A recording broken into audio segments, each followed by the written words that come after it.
Voting in Namibia has been extended due to technical problems and long delays. Some Namibians are casting their ballots on Friday, 2 days after a chaotic election.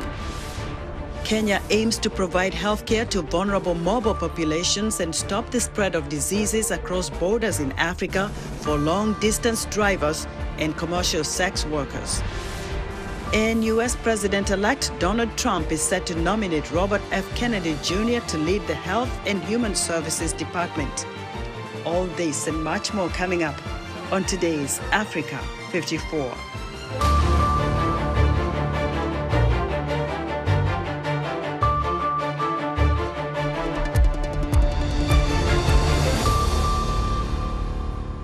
We begin our broadcast in Namibia, where voting in the presidential election has been extended, allowing people to cast their ballots on Friday, 2 days after a chaotic election set to test the ruling party's 34-year grip on power was marred by technical problems. 36 polling stations reopened as tension rises in the historically stable and peaceful Southern African nation. Wednesday's election was marked by long delays and labeled a fraud by the opposition.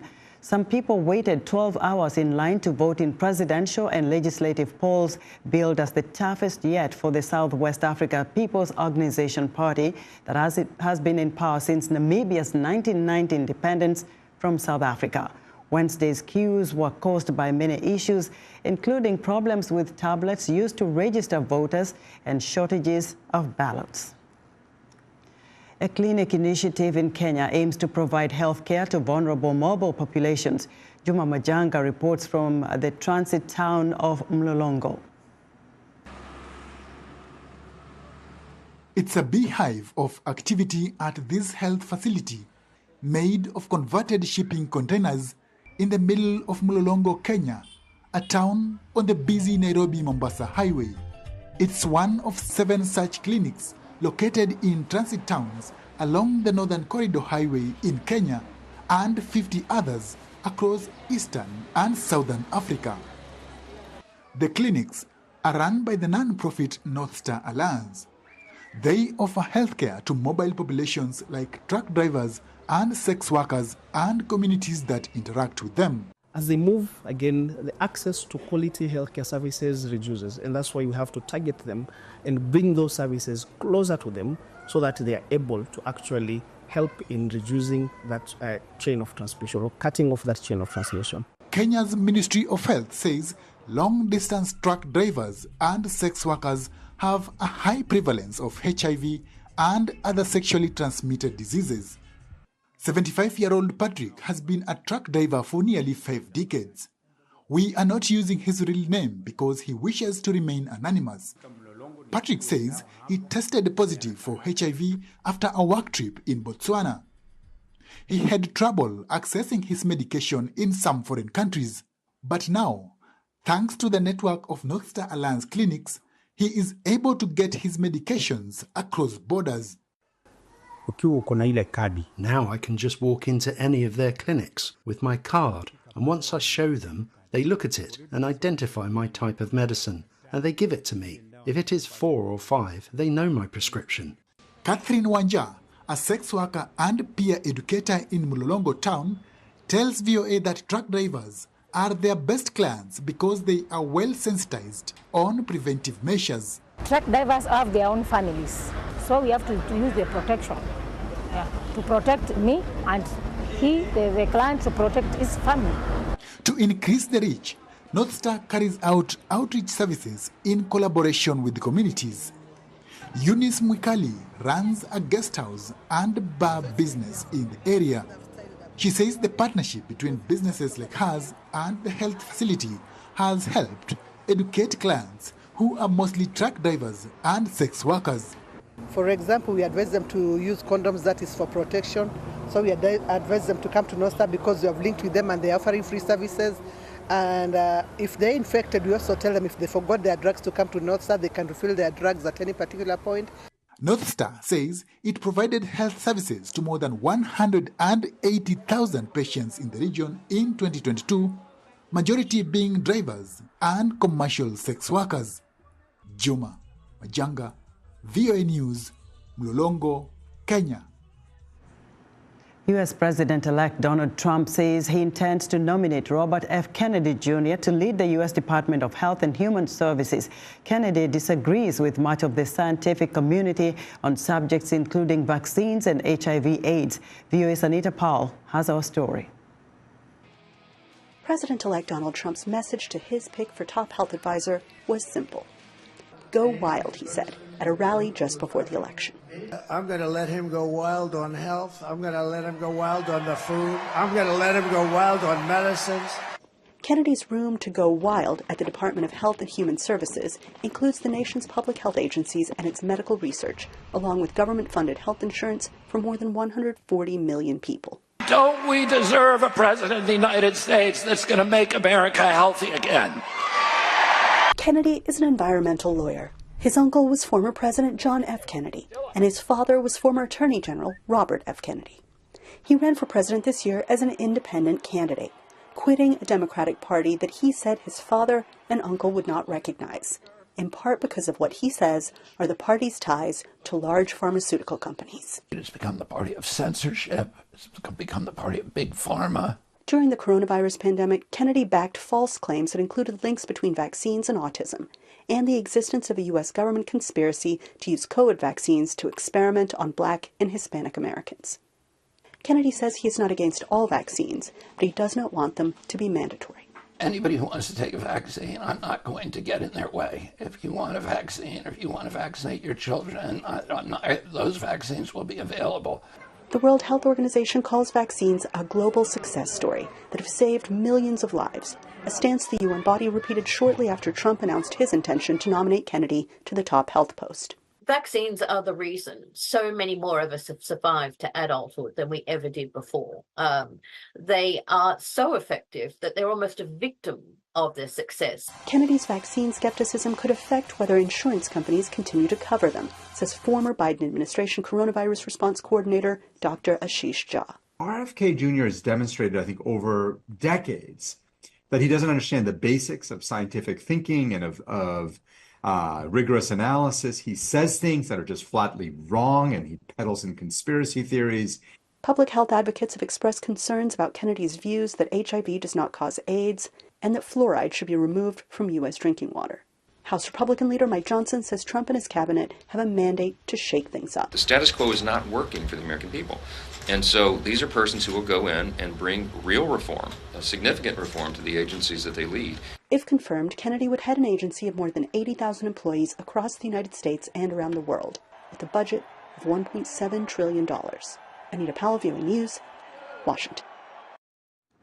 Cryptocurrency investors have big hopes for the approaching presidency of Donald Trump, who campaigned this year as a champion of digital currencies. VOA correspondent Scott Stearns has more. Campaigning for President, Donald Trump compared the Bitcoin community to the power of U.S. steel 100 years ago. But this is the kind of spirit that built America, and this is the spirit that's going to help us make America great again. Trump says he'll make the United States the crypto capital of the planet. If crypto is going to define the future, I want to be mined, minted, and made in the USA. Following Trump's win, Bitcoin values reached record highs. Digital currency investors are encouraged by Trump's promises to loosen crypto oversight by the U.S. Securities and Exchange Commission, where market analyst Garrick Heilman says Joe Biden's administration used tighter controls to keep out some bad actors. It did arguably have a chilling effect on fraudsters wanting to come into crypto. So if you now introduce a light touch arena, you could have this kind of boomerang effect where even more fraud and crime take place, which has a very negative effect on people looking to adopt this as a real asset. Trump's pro-crypto team is also looking at other policy changes to support the industry, says market analyst Susanna Streeter. The policies that they have put forward include building up a strategic reserve of Bitcoin and crypto and other cryptocurrencies, because assets are seized from criminals, but they have been sold off. But the idea behind this would be to not just hang on to these assets, but add to them in the next few years. Streeter says Trump's approach appears more in line with crypto's interests to keep the industry largely decentralized. The team has also appeared to not back suggestions of a central bank digital currency, effectively a digital dollar, that actually could lead to even more centralization of the currency, which is certainly not supported by the crypto industry. And then there's Elon Musk, whose Tesla electric vehicle company owns a significant amount of Bitcoin. Musk joined the Trump campaign in its final month and will now co-chair the incoming government's efforts to improve efficiency. I haven't been politically active before. I'm politically active now because I think the future of America and the future of civilization is at stake. Heilman says Musk will be central to an expected Trump pump, building enthusiasm for crypto. You know, he's a big fan of Dogecoin, which is a meme coin, which aligns with his philosophy that the most entertaining outcome, I guess, is the most likely outcome. Digital currencies still face obstacles to wider acceptance, with Pew Research Center data last month showing that nearly 2/3 of Americans say they have little to no confidence that current ways to invest in, trade, or use cryptocurrencies are reliable and safe.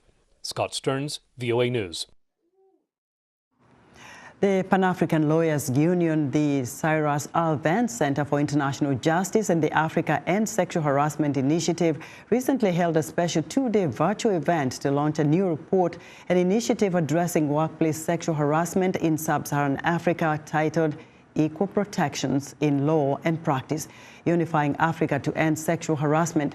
One of the objectives of the launch was to begin the work of advocating for a regional law on sexual harassment for Africa. For more on this, I'm joined by Pamizai Bamu, Africa Director of Women in the Informal Employment Globalizing and Organizing. She is an AISH member who moderated the Day 2 session of the virtual launch. Pamizai, welcome to Africa 54. Thank you very much. Now, this is a topic definitely very relevant to our audience, but where do you begin the advocacy efforts to have a law against sexual harassment for the entire continent of Africa?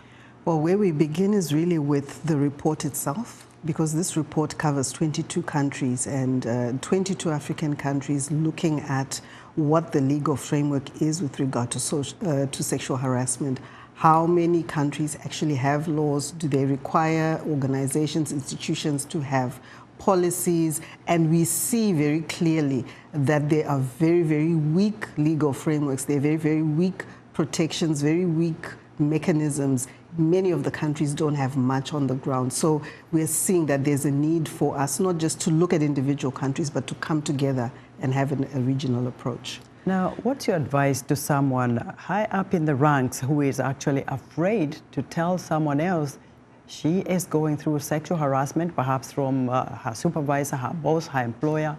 What would you say to such a woman? I would say, especially if it's somebody of a high rank, in a prominent position, think about the example that you need to set, because the most vulnerable, the poorest, the least educated, and so on, are also suffering from the same thing. And if someone in authority, someone in a higher position is actually able to speak out, then that opens up the conversation, because somebody who is below them is going to look up and say, okay, if she can speak out about it, if she has experienced it, then I can also speak out and do something. So that example and that inspiration, I think, is a very, very important thing. Some of the stories we hear about very young people, they have just been employed. Some of them are intern, they're just girls coming out of school. And some of them are subjected to this kind of sexual harassment in terms of, oh, we're gonna keep you here, we're gonna give you a job and all of that stuff. But they are suffering within themselves. They are afraid to say something. What should they do? It's very difficult if your livelihood and your bread and butter depends on it. But I think the more we have people speaking out, so speaking to somebody who is more neutral, not that immediate supervisor or that person who's perpetrating it, speaking to someone in authority and saying, this is what's happening to me. And if you're not prepared to do something, then I would like to take it further. I think that in itself just puts the employer or the person in the institution on terms, and hopefully will get them to act on it. You've been working with, the continent on these issues, but there are obviously some countries that don't have any laws that enact that kind of, approach as to where people who are being sexually harassed should go. Do you think women lawyers and women legislators in certain African countries where these laws don't exist should decide this is the time to have a department within the government organizations that deals with sexual harassment? Definitely there should be departments like this. There definitely should be initiatives, in a number of organizations. They actually appoint people that are dealing with issues of harassment specifically.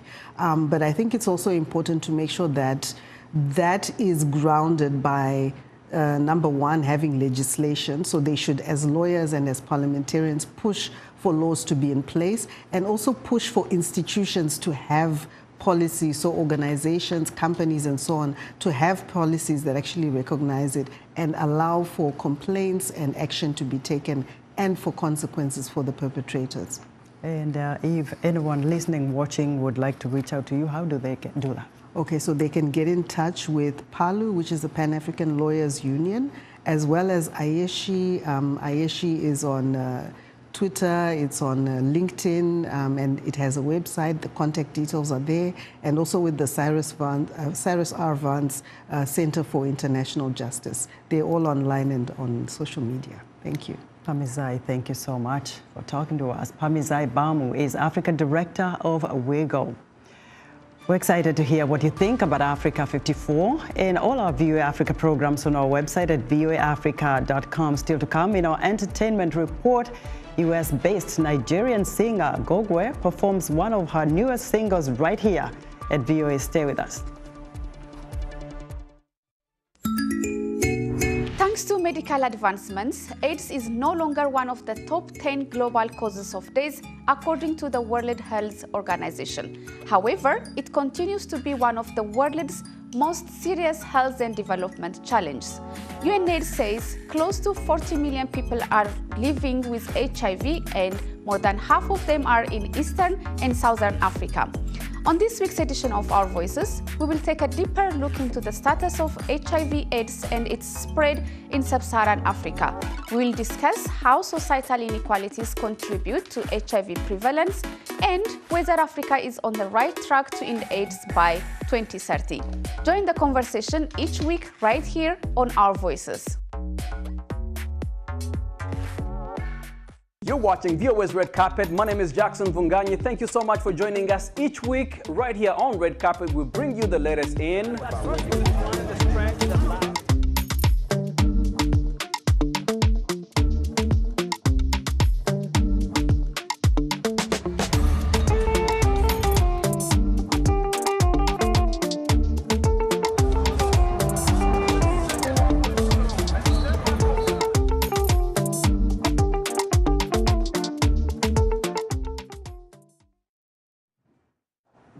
Chad is ending its defense cooperation pact with France, a key Western ally in the fight against Islamic militants in the region. Chad wants to fully assert its sovereignty.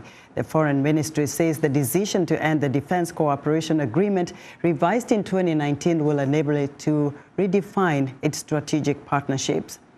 Protests by French and other European farmers are threatening a long-expected trade deal between the European Union and South American trading bloc Mercosur, or Common Market of the South, which is made up of Brazil, Argentina, Paraguay, and Uruguay. Lisa Brandt reports from Paris. François Lecoq comes from a long line of French farmers, but time and farm policies have changed his family business.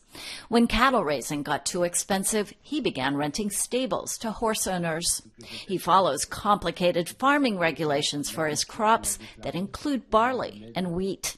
The newest challenge is a looming EU trade deal with South America's Mercosur bloc. It aims to create one of the world's biggest free trade zones, covering more than 700 million people, lowering import tariffs on everything from cars and chemicals to beef and corn. Many EU industries and countries, including France's traditional ally Germany, support the deal. Now it's about getting the agreement over the finish line, and that is why I am also advocating pragmatism on the part of the EU. But farmers like Lecoq fear being undercut by cheaper, less regulated produce from South America. He's joined thousands protesting the deal, not only in France, Europe's farming heavyweight, but elsewhere in the bloc. If Mercosur becomes reality, I think it will hurt French agriculture. The government wants to keep small family farms, compared to Brazil, where thousands of hectares are cultivated. We're going to have a French agriculture that's more industrialized, with many fewer farmers. France is siding with its farmers, a powerful political bloc, in rejecting the deal. Several other EU countries also have doubts. France will try to block the treaty within the EU. It's in the process of gaining allies. French farmers won't accept the treaty in its current state. We're going to see more and more violent demonstrations. Some kind of loophole must be negotiated. Donald Trump's presidency may also shape Europe's choices. Some see his threatened tariffs as another argument for Mercosur, giving the bloc greater trading options. Others, like Lecoq, believe Trump's America First policy should be matched by a France or Europe First one. French farmers say they'll keep up their protests, hoping decision makers in Europe and in South America will listen. Lisa Bryant, VOA News, Udon, France. It's time for Entertainment Report, and joining us now is Heather Maxwell, host of VOA's Music Time in Africa radio program, with a special guest. Hello, Heather. Hello, Esther. Yes, that's right.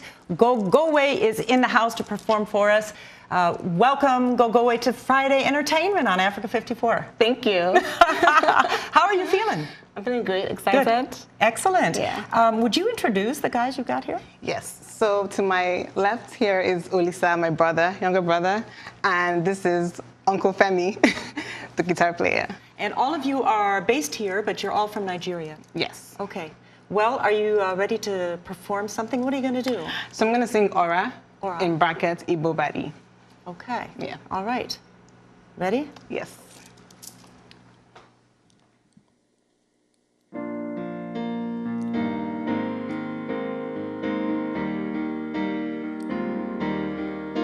Guitar.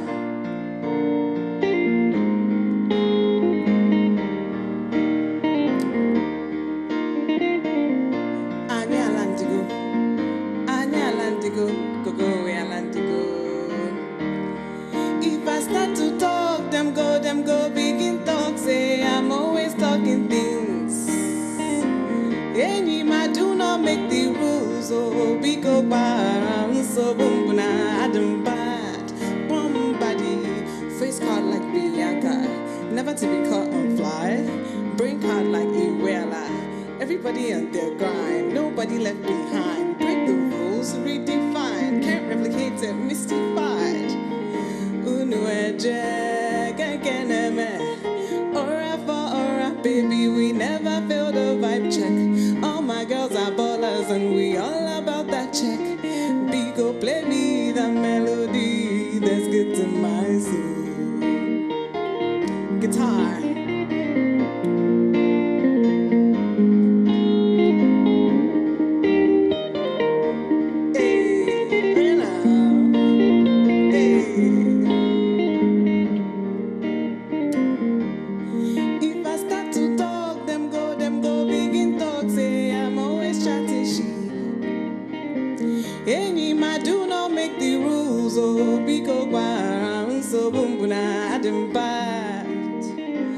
Oh yeah, if I begin talk, them go, begin talk, say I'm always chatting shit. I do not make the rules, oh, we go around, so boom, Adam bad. When madu Adam bad. Makano go wine, cambo, all swag, all stand. When I pull up with my pammy in my bottle, wow, yeah. Biko, play me the melody. Play me, play me, play me. Biko, play me the melody that's good to my soul, yeah. Play me, play me, play me, play me, play me. Biko, play me the melody that's good to my soul, my soul. Play me, play me, play me, play me, play me, play me, play me. Biko, play me the melody that's good to my soul.